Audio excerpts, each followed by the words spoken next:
Welcome to Echoes of the Past, where America's forgotten stories whisper through the shadows of time. Here, every tale is a doorway into dark secrets, lost truths, and chilling mysteries hidden for centuries. If you love history with a haunting edge, like, subscribe, and stay with us, because what you're about to hear will change the way you see the past. Let's begin beneath the gentle rolling hills of Kentucky, where dawn fog still drapes the old meadows like a shroud. Lies what remains of Pleasant Hill, a once thriving Shaker settlement that seemed to vanish in a single night in 1834. More than 300 souls were simply gone.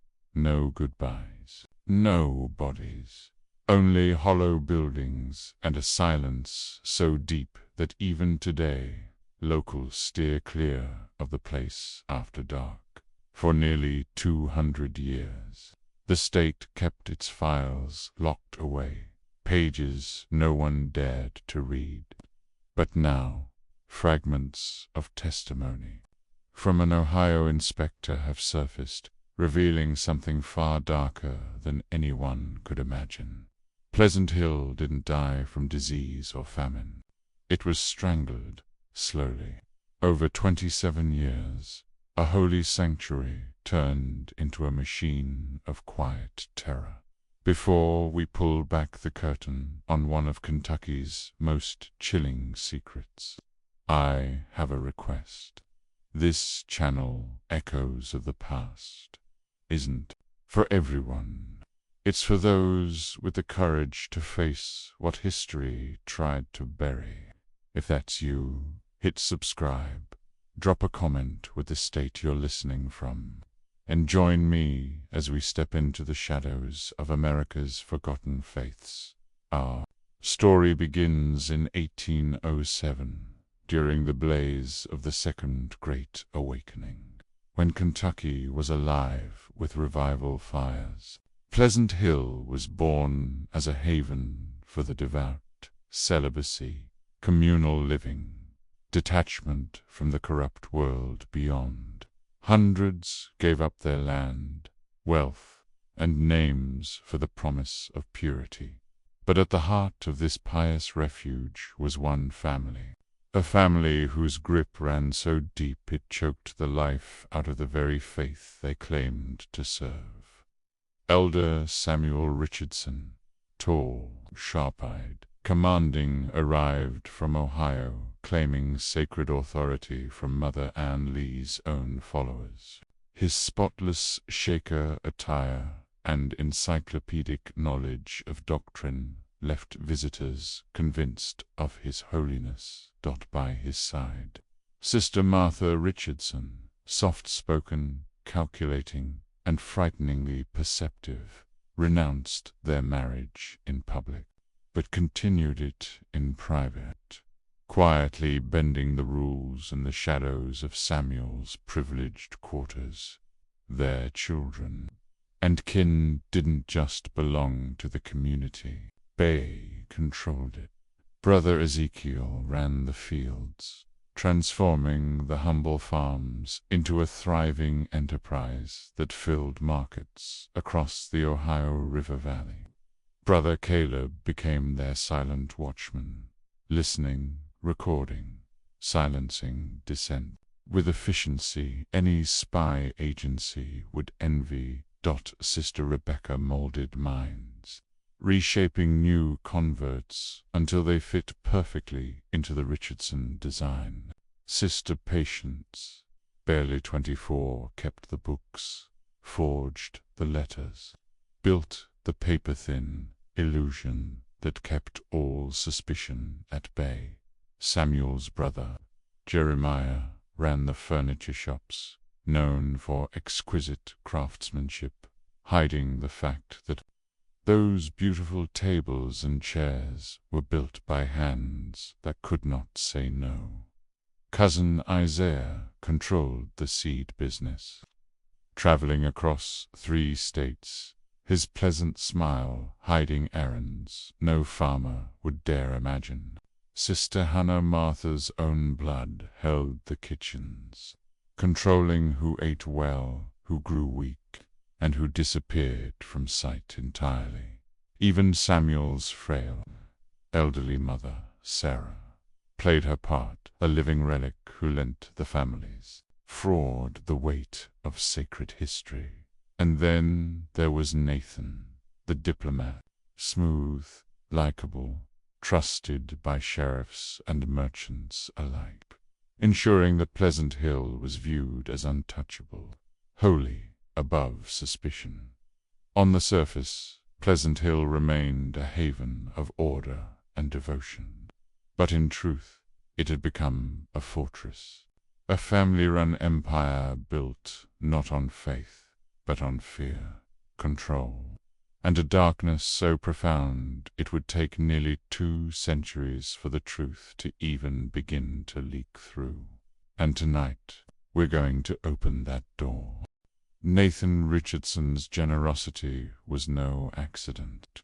His steady stream of donations to nearby churches, civic groups, and even local officials bought him a shield of goodwill that would prove priceless whenever questions crept too close to Pleasant Hill. On the surface, the community's reputation gleamed. Travelers from across Kentucky and beyond came to marvel at its flawless buildings, each crafted from honest profits of seemingly legitimate businesses. Perfectly manicured gardens stretched like living artwork, producing vegetables, herbs, and grains in such abundance that they supplied not only the community itself, but bustling markets miles away. To the casual eye, Pleasant Hill was a model of Shaker devotion. Nearly 400 men and women working in harmony, content, orderly, devout. Even the skeptics found nothing to question. There were no cries for help, no locked doors in sight, no visible chains. But the true chains ran deeper, and they were invisible. What outsiders could not see was the Richardson family's unseen lattice of surveillance.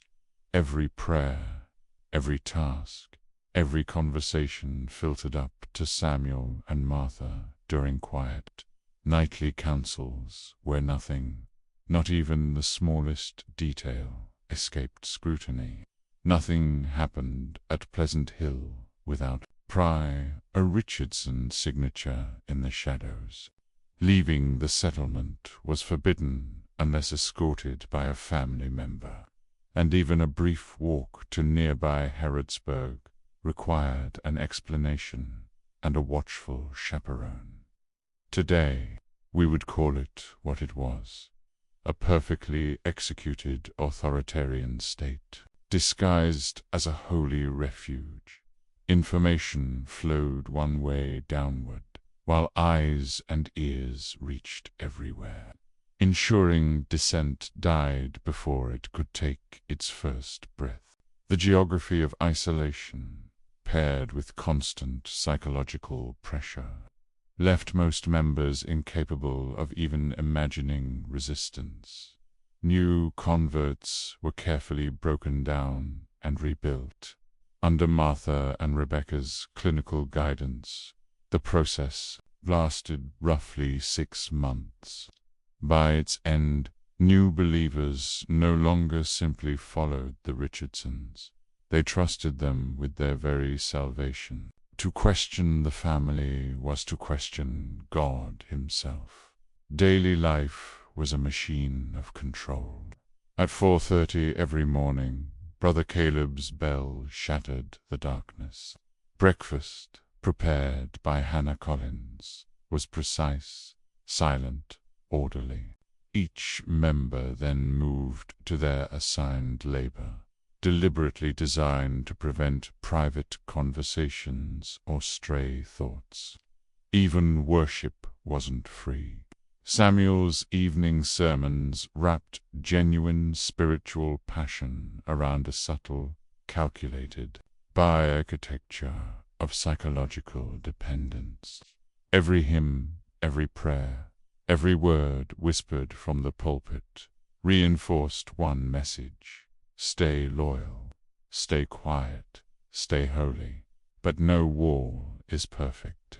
And the first crack appeared on a bitter February morning in 1812. Brother Thomas Whitman, a man with both wealth and grief carved deep into his story, finally spoke aloud the questions others didn't dare voice. 5 years earlier, Thomas had come to Pleasant Hill, broken, a prosperous merchant, widowed, his children lost to cholera. He sought solace in Shaker promises of purpose and spiritual family. He gave everything: his thriving dry goods business, his property, his gold, all surrendered for the sake of eternity. For years he labored without complaint, a shining example of faith and humility. Visitors pointed to him as proof that Pleasant Hill was genuine, but Thomas's sharp business instincts never left him. While others accepted the Richardsons' numbers without thought, Thomas counted. He noticed that Brother Isaiah's seed sales didn't match the revenue being reported. Jeremiah's furniture shop claimed impossible profits based on the output Pay personally witnessed. Even food consumption didn't match the supposed population. According to the records, 400 mouths should have been fed, but the quantities suggested far fewer. And then, one fateful day, he stood in the packed meeting hall. Thomas rose, weathered hands, holding carefully written figures. His voice was calm but heavy with purpose. "Brothers, sisters," he began, "I have prayed long and hard over concerns that weigh on my heart. Our community has prospered greatly, and for that we give thanks. Yet some of our accounts do not align, and for the sake of God's truth we must seek clarity." A silence fell, thick, cold, dangerous. Across the hall, Richardson eyes met Richardson eyes in quiet flashes of strategy. Samuel's expression remained placid, his hands folded, the portrait of serene leadership. Only those who truly knew Tim saw the tiny flicker, a slight tightening at the edges of his gray eyes. Beside him, Martha's pleasant smile never broke, but her prayer book trembled slightly in her grip, the knuckles beneath pale as bone. Thomas continued, unaware of the trap slowly forming around him. "The seed business," he said, voice growing firmer. "Reports $800 from Ohio last quarter. Yet the farms I've visited suggest sales closer to $1,200. Where has this money gone?" At the rear of the hall, Brother Caleb rose casually, officially to check the temperature, but in truth to place himself between Thomas and the exit. Sister Rebecca's eyes locked onto Thomas, analyzing every twitch, every tone, like a predator measuring prey. Around the room, other Richardson kin shifted subtly, drawing an invisible net tighter with every movement. Thomas pressed on. "Our rolls list 400 members," he said. "But the food we purchase and consume supports no more than 250. Brother Jeremiah claims 50 craftsmen at work, but I count 30. These numbers cannot all be true. As stewards of God's blessings, is it not our duty to keep honest accounts? And then, from the corner of the room, a new voice rose. Not Samuel's, not Martha's. It was Mother Sarah Richardson, frail, ancient, revered. Her tone floated across the silence like silk hiding steel. "Brother Thomas," she said gently, her voice warm but threaded with unmistakable warning. "Some questions are born not of faith, but of temptation." And in that moment, without a single raised hand or shout, the fate of Thomas Whitman was sealed. "Your worries, Brother Thomas," Mother Sarah's frail voice carried across the hall, "come from a heart still chained to the world. Here we surrender such concerns to the wisdom of our leaders, for they carry God's guidance in all matters, both spiritual and earthly. Perhaps you should spend time in prayer. Let go of these doubts that cloud your soul." Samuel Richardson leaned forward then, his gray eyes calm, his expression soft, almost fatherly. "Brother Thomas," he said warmly, "your devotion to this community touches us all. But I fear your thoughts have been clouded by memories of your life before. Perhaps a bit of rest will clear them. Sister Hannah, would you kindly prepare some of your soothing chamomile tea?"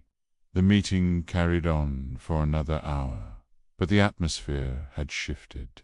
Eyes no longer met Thomas's.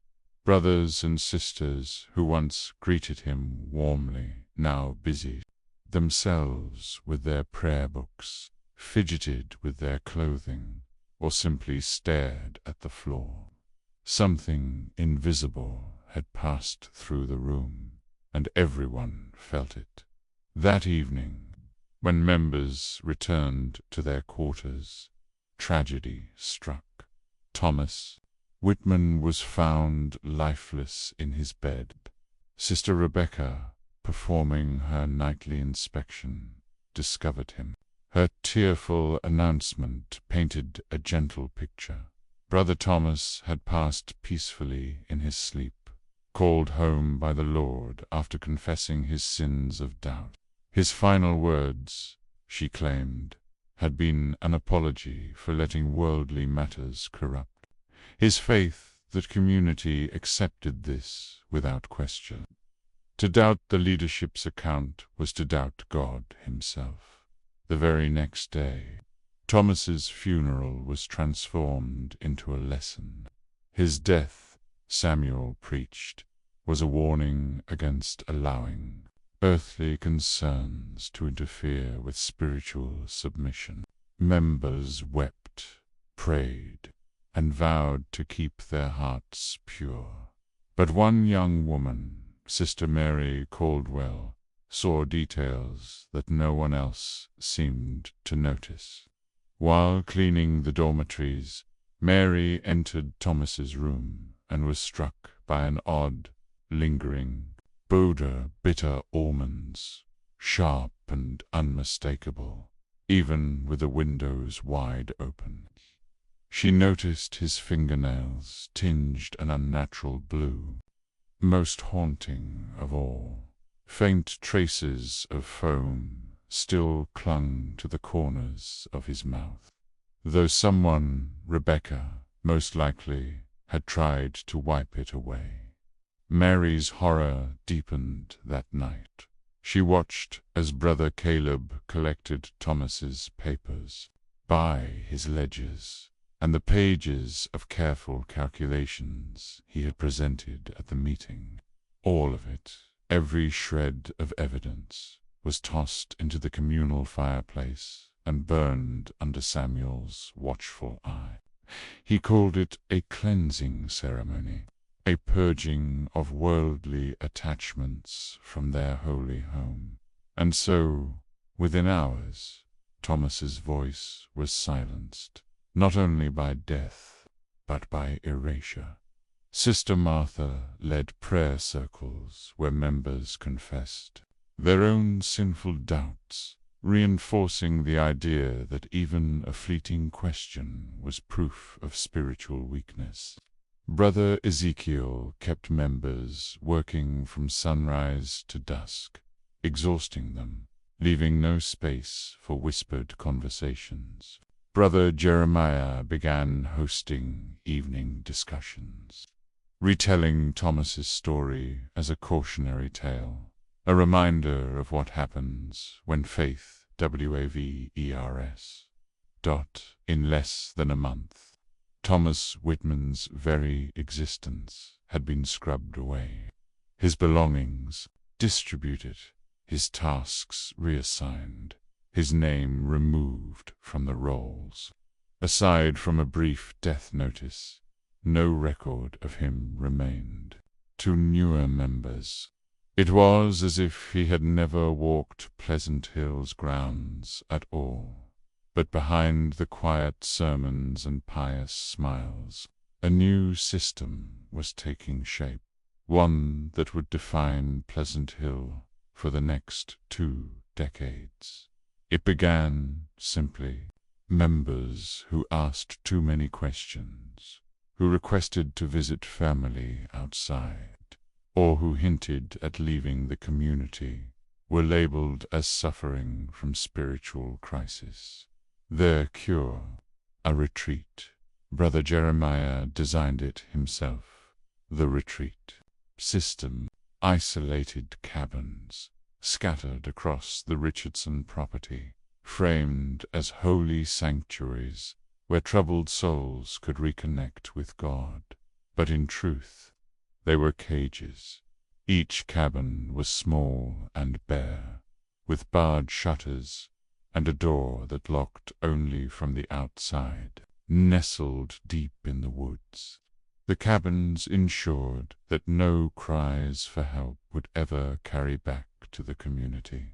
Brother Caleb oversaw the logistics, selecting candidates with frightening precision. His informants, disguised as friendly brothers and sisters, reported on private whispers, suspicious correspondence, or even the wrong kind of glance. Members never realized they were being watched until it was too late. And so, one by one, anyone who showed independence, anyone who asked too much, anyone who remembered too clearly the world beyond Pleasant Hill, disappeared into the cabins. It wasn't just the loud rebels who vanished. Sometimes it was the quiet ones, the homesick, the lonely, the too attached.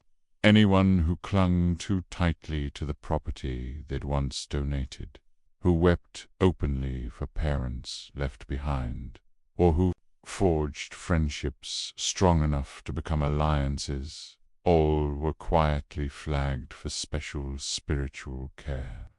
Sister Hannah Collins ran Pleasant Hill's correspondence network with a precision that would have impressed any intelligence agency.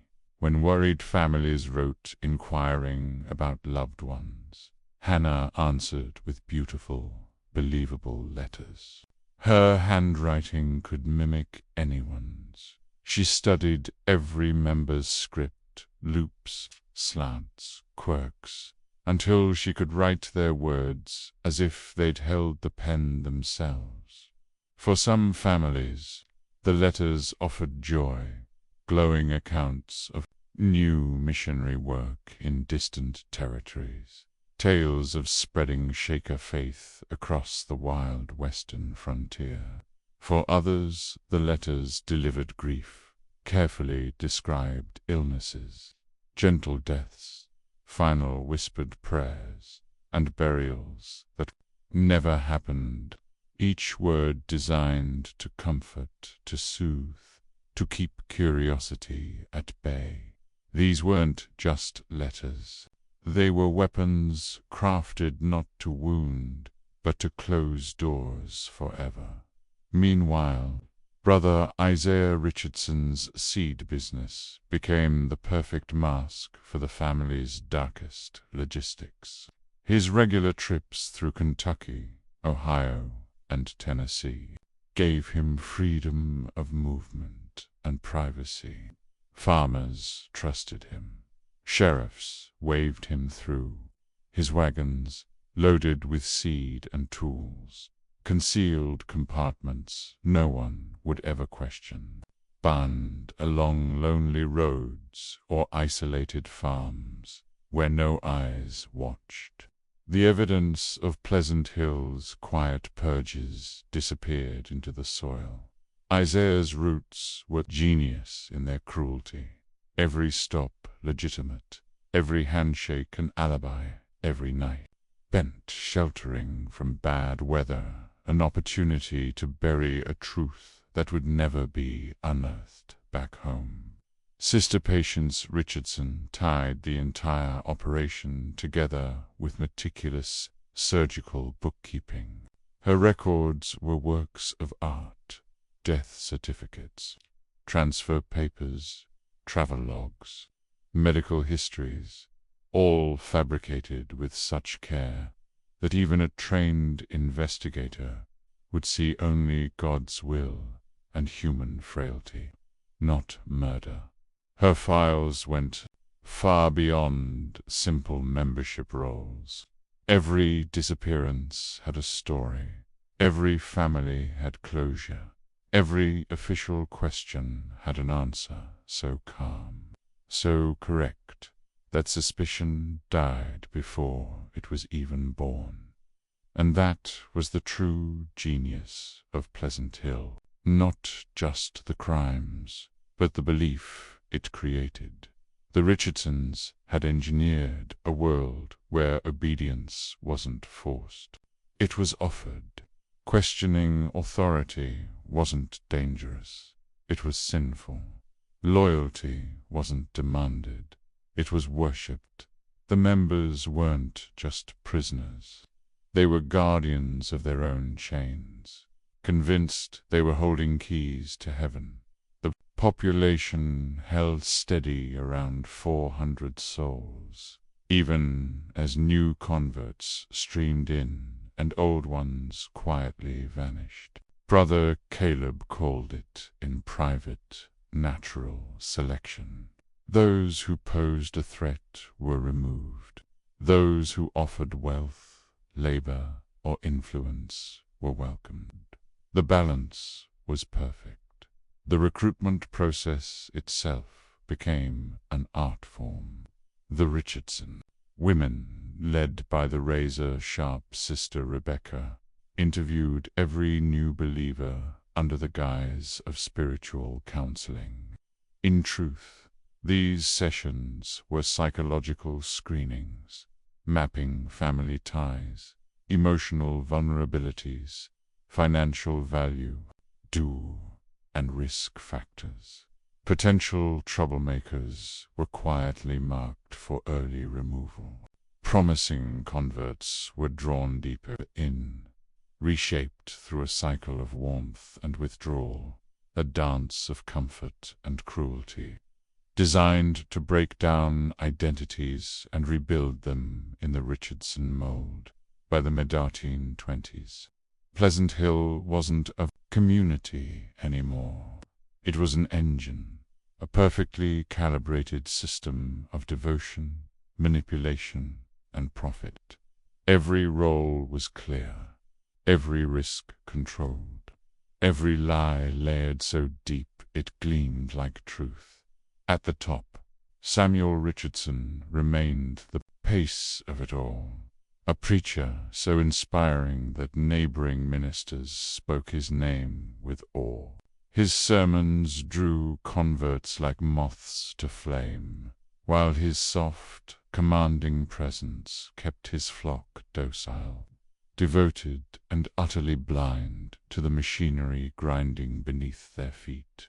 Martha Richardson had turned manipulation into an art form, almost a science of the human mind.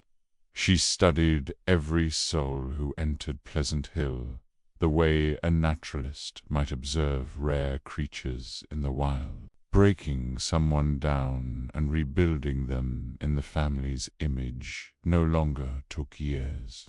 Martha could reshape a person's identity in as little as 3 or 4 months. Her private records on each member were meticulous, updated constantly. A quiet network of watchful women and planted informants. As the community grew, so did its hidden empire. Brother Ezekiel Richardson's farms were no longer just self-sustaining fields. They were a quiet commercial powerhouse. Produce from Pleasant Hill made its way to Louisville, Lexington, even Cincinnati, bringing in fortunes the congregation would never see. The workers, unpaid, broken by psychological control rather than physical chains, kept costs impossibly low. Every carat, every barrel of grain was profit in purest form. Brother Jeremiah Richardson's furniture shops followed the same twisted pattern. The craftsmanship was exquisite, truly worthy of the Shaker name, and business boomed across the Ohio River Valley. But the hands that sanded and carved those beautiful pieces worked 12 to 14 hours a day for nothing, slaves in the guise of devout believers. The profits, hidden safely in the family's private accounts.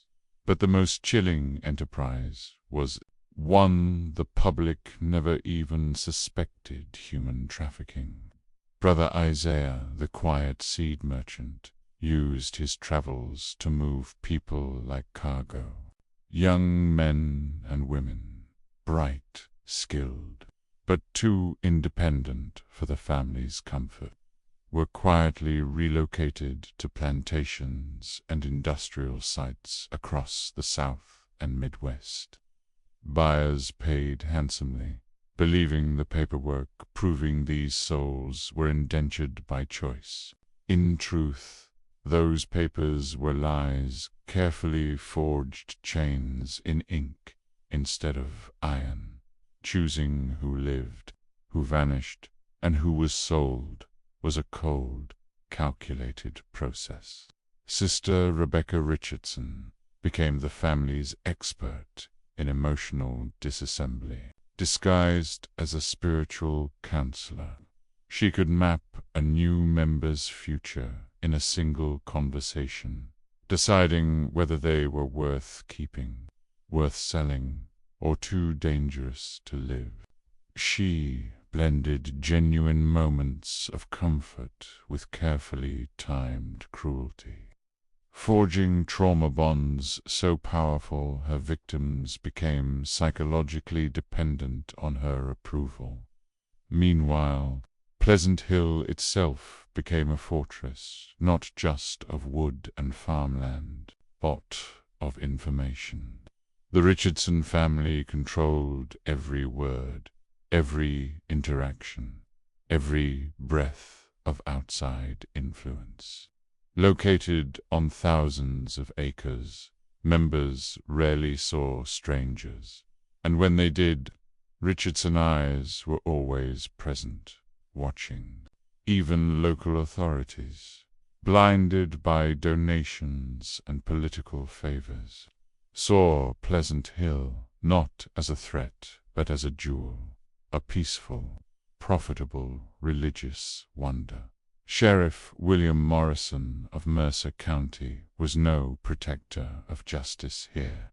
He paid shield, accepting gifts to ensure that no one ever looked too closely. Brother Nathan Richardson charmed merchants, ministers, and politicians alike, weaving a safety net of allies who would defend Pleasant Hill as an economic blessing, never suspecting it was rotting from within. And then there were the rituals, masterful tools of control. Samuel Richardson's worship gatherings looked like genuine Shaker services, but in truth, they were carefully engineered psychological events. Hours of movement, music, and fervent preaching left followers exhausted, suggestible, and spiritually pliable. Evening confessions, staged, emotionally, and deeply invasive, served as both intelligence gathering and public conditioning. Each Richardson had a role. Rebecca hunted for emotional weaknesses. Caleb listened for escape plans or whispers. Poem of lawmen. Hannah tracked which outside relatives might come asking dangerous questions. And at the very top sat Mother Sarah Richardson, frail in body, but sharp as a blade in mind. She was the strategist, the silent general. Behind her soft voice lay decades of calculated cruelty, every move part of a long game only she could see. Pleasant Hill was no longer a religious settlement. It was a machine, precise, profitable, and merciless, built to devour hope, rewrite lives, and leave behind nothing but devotion and silence. Sarah Richardson's reach touched every part of the empire her family had built, from scouting new lands for expansion to perfecting methods of mental domination so subtle they felt like divine guidance. With 7 decades of studying human weakness behind her, Sarah had become frighteningly good at predicting how people would bend when pressured, how much reward or punishment each soul required before breaking.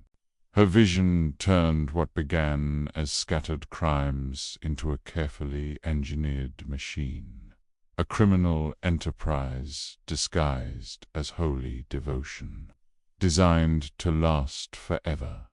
As Pleasant Hill grew, so did its defenses. The family built a web of coded messages, fake identities, and financial smokescreens. They could shift money, people, and even entire operations without leaving a trail. If danger ever came too close, escape routes and false papers were already waiting. But fate rarely announces its blows. The beginning of the Richardson dynasty's unraveling arrived quietly, riding on the coattails of their own reputation. Word of Pleasant Hill's prosperity had reached the legitimate Shaker leadership in Ohio, men who had never been fooled by charming sermons or staged rituals. By late 1833, the Ohio Union of Shaker Communities decided to send Elder Joseph Mecham, one of their sharpest and most respected leaders, to see whether Pleasant Hill deserved formal recognition.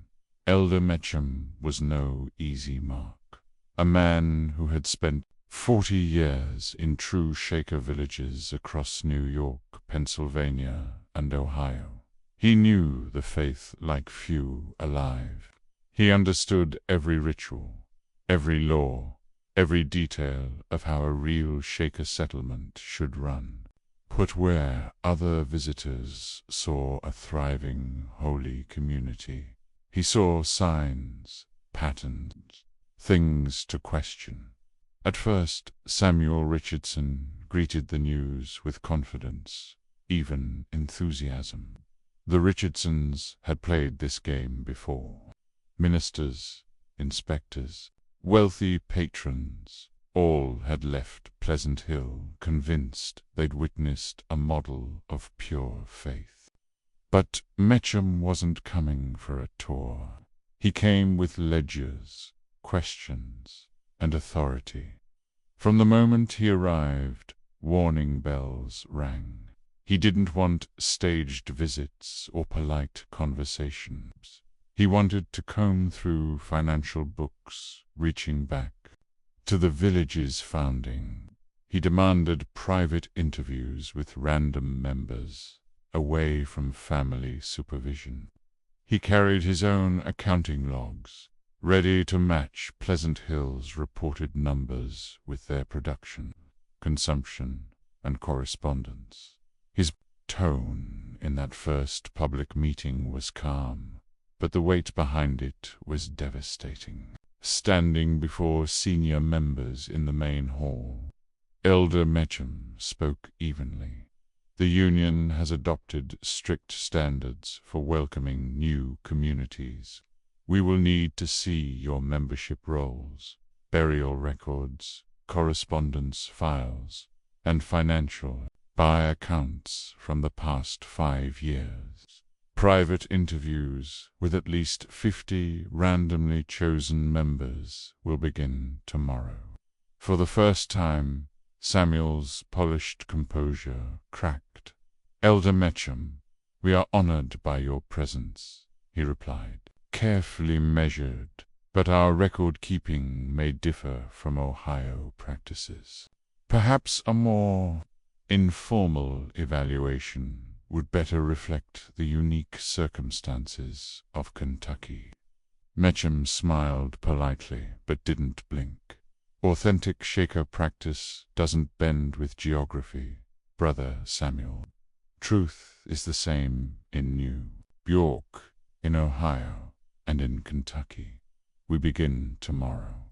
That night, behind locked doors, the Richardsons gathered in Samuel's quarters. Voices low, panic raw. Mother Sarah, frail in body, but still the general of their silent war, took command. "This man sees too clearly," she hissed. "He's asking for proof we cannot create without revealing everything. Delay him, distract him, and if that fails, remove him before he tears it all apart." Brother Isaiah put the obvious into chilling words. "He wants records going back 5 years, but the lies go back to the beginning. Our books list 400 members. We barely have 250, and the burial records." He shook his head. "Too many ghosts that never left. Graves filled with names we claimed moved away." Sister Hannah added what none wanted to say aloud. "He's already spotted flaws in the letters I've sent to other settlements. He knows phrases and forms I never learned. He's asking questions about Mother Lee's teachings that our people can't answer because we never taught them. Their first attempts to stall him. Polite delays, feigned confusion. Promises of future access only hardened Elder Mecham's suspicion. Each hour they brought him closer to the truth they'd spent 27 years burying.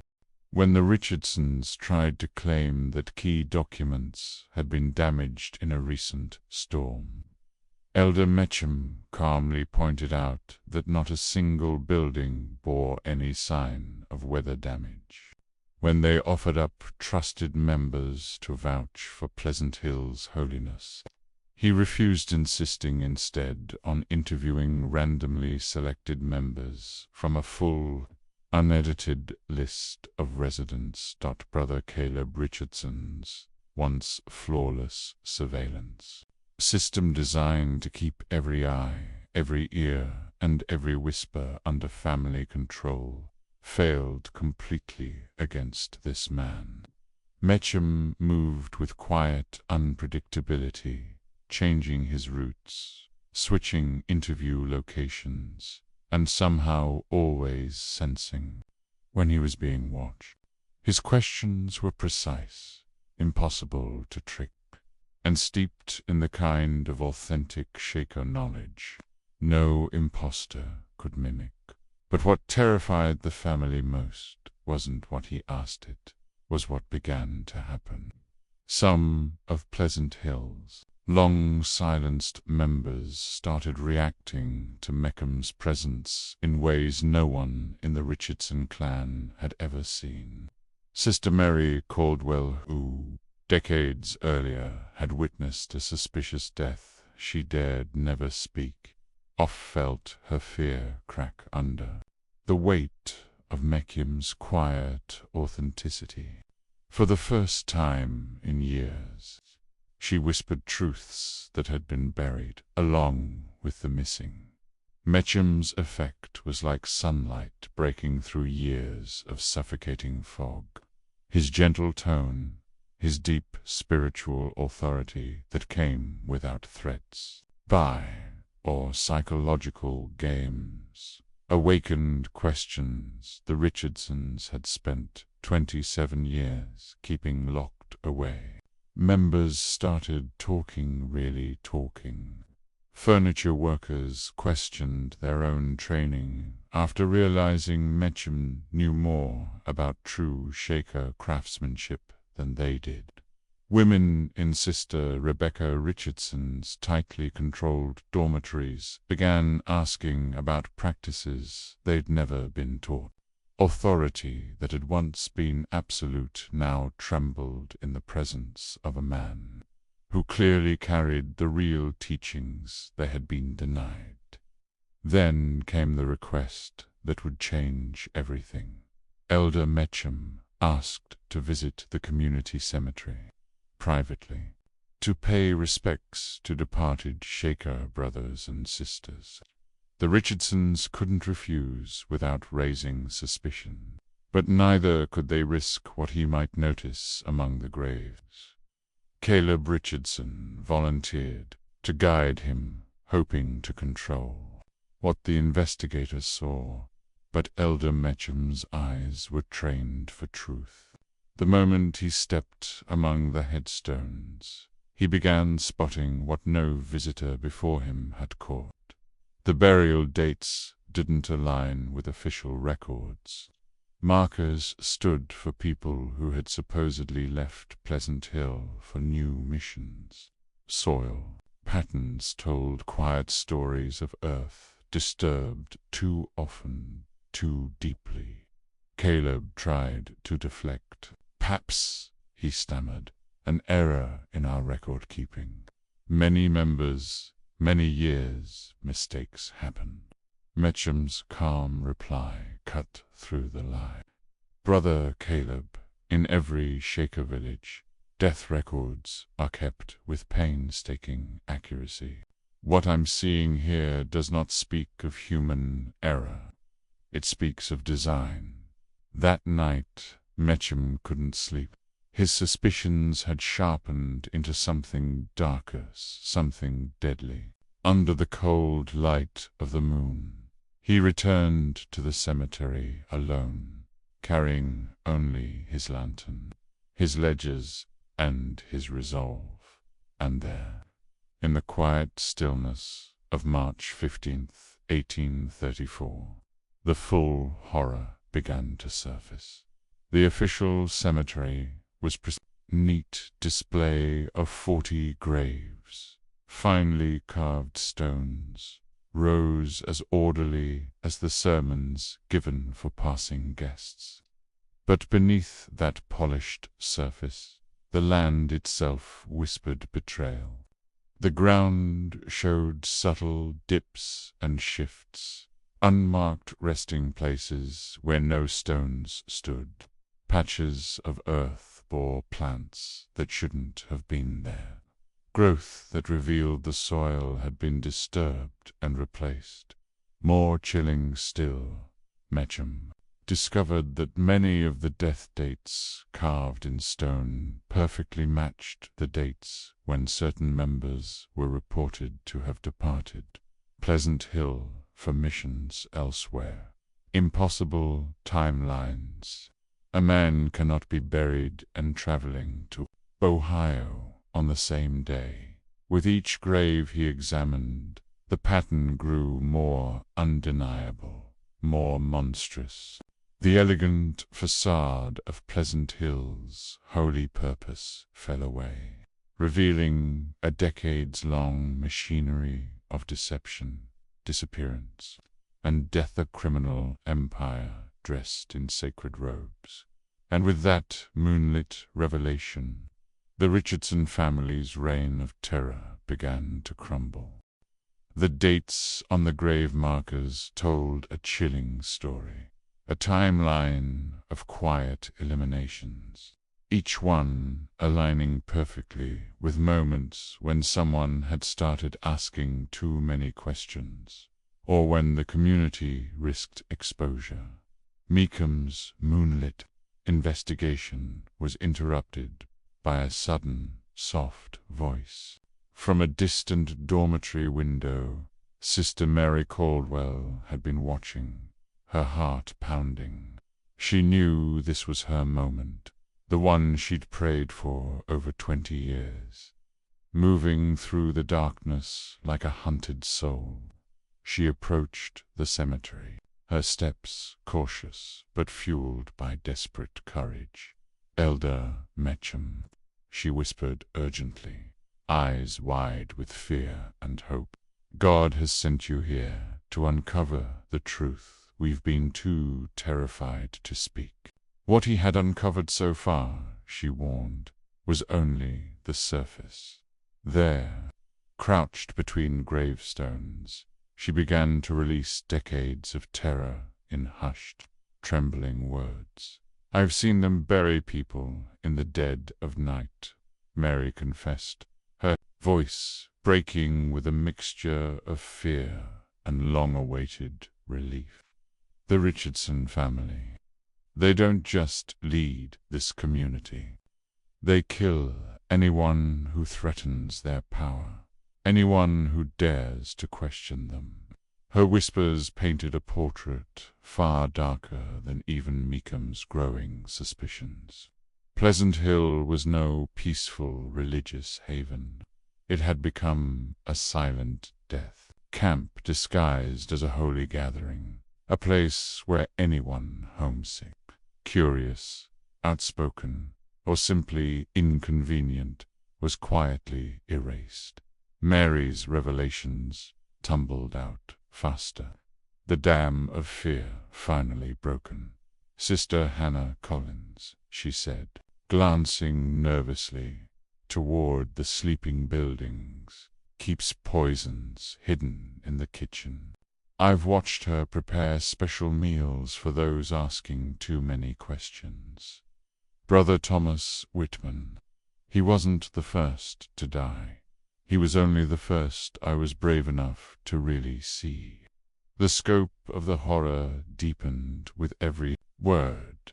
"Brother Caleb Richardson knows who plans to leave before anyone else does," she continued.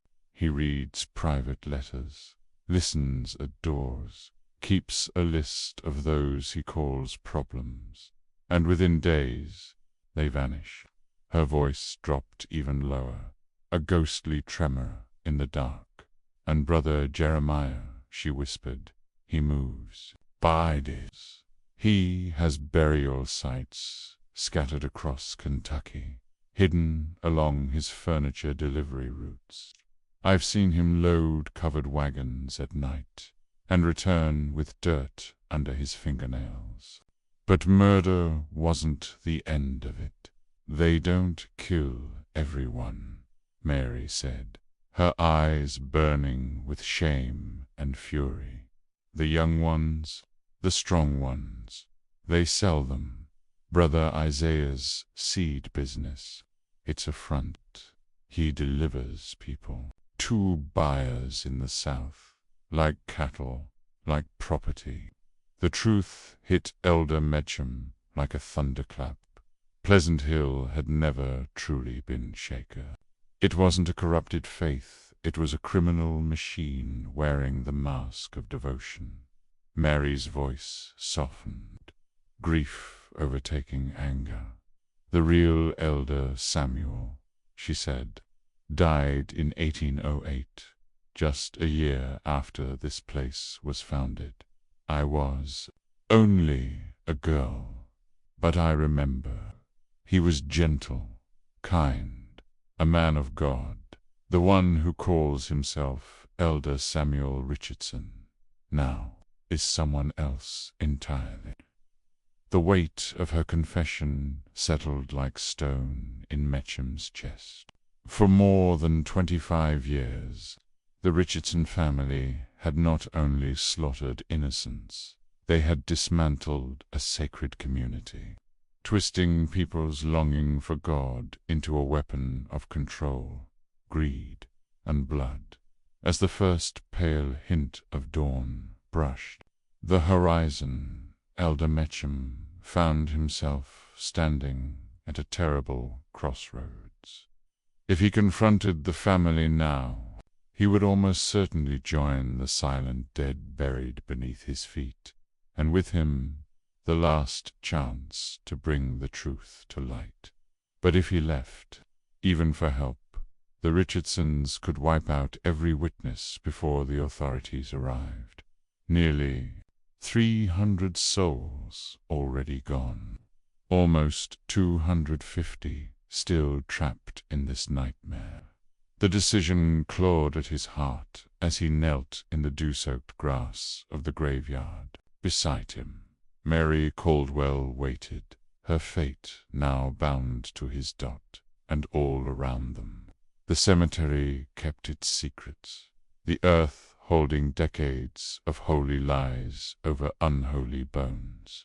Before the sun rose, Elder Mecham made his choice.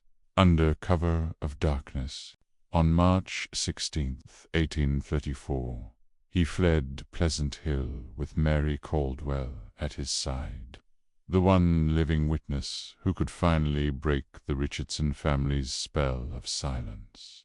Through the night they rode hard for Harrodsburg, carrying not only the truth, but the weight of every soul whose cries had gone unheard.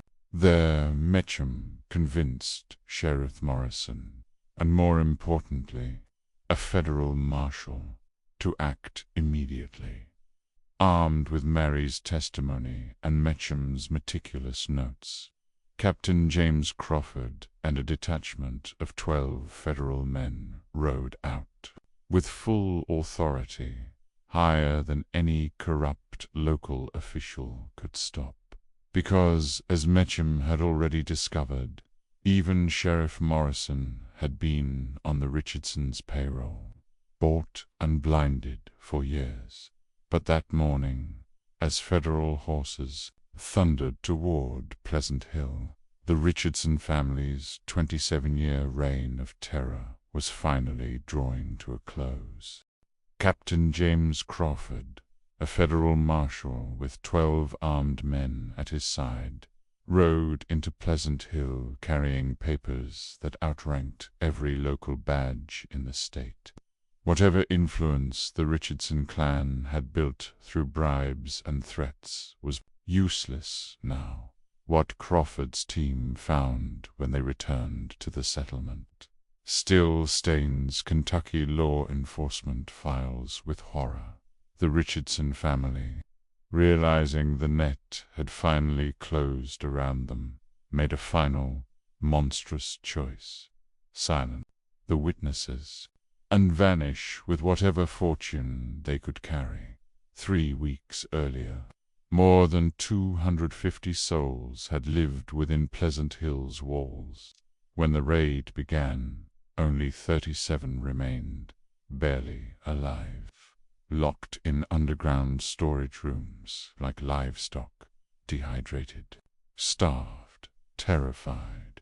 Those survivors told stories that would chill even the most hardened officers. They'd been held for 2 days without food or water, while the family argued whether to kill them all or keep only the valuable ones, the young, the strong. For sale in distant markets.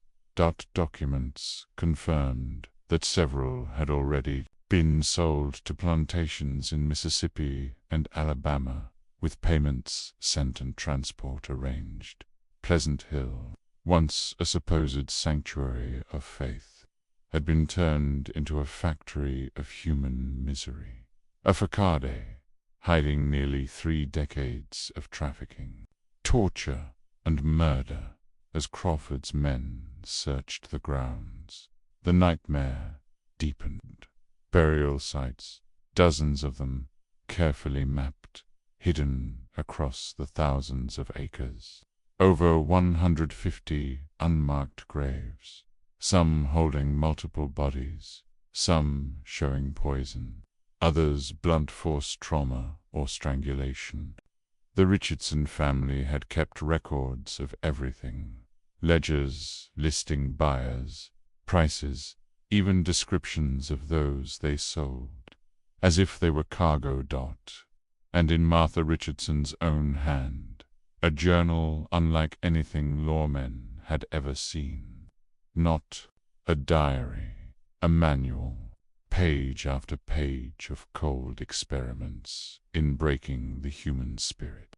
Notes on which personalities resisted and how best to shatter them, which fears worked fastest, which lies people would believe, even when staring at their own chains.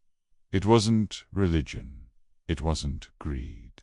It was an empire of control, run with precision, dressed in piety, and powered by a complete absence of conscience. The arrests were swift. Samuel, Martha, and their 6 adult children were taken in chains to Frankfurt, where the summer of 1834 became a spectacle of national outrage. Newspapers from Boston to New Orleans ran the story. Witness after witness described decades of cruelty so systematic it resembled an industry rather than a family's crimes. The jury took 2 hours, guilty on every count. By October, the gallows had claimed them all. Before crowds that included former victims and distant relatives of the missing, the Richardson family paid for every unmarked grave with their own lives. But justice didn't undo the damage.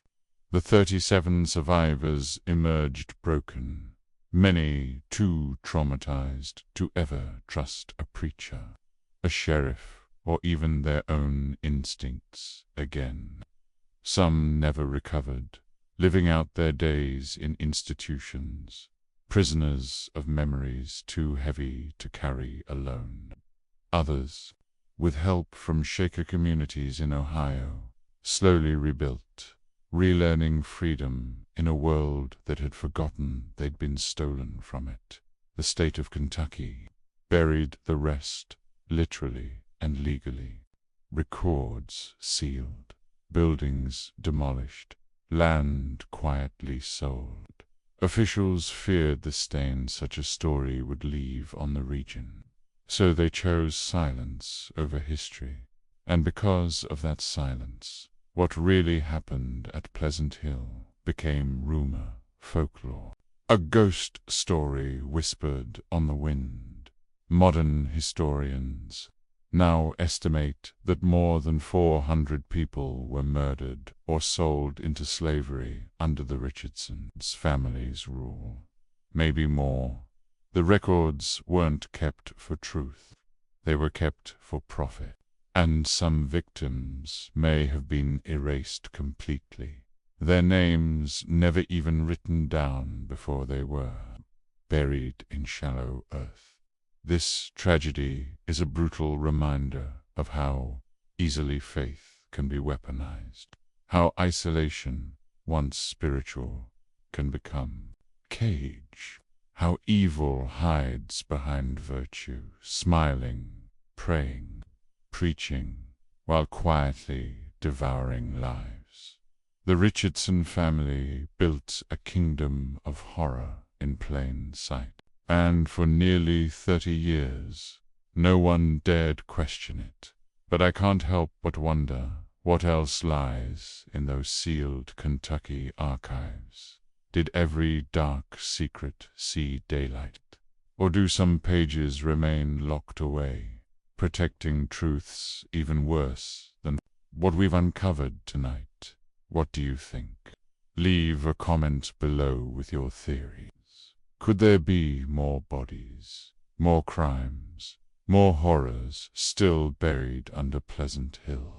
If this story gripped you, there's more like it waiting. Hit that like button, share this with someone who loves untold history, and subscribe to Echoes of the Past so you never miss the next descent into America's forgotten darkness. Until then, stay curious, stay cautious, and I'll see you in the next video.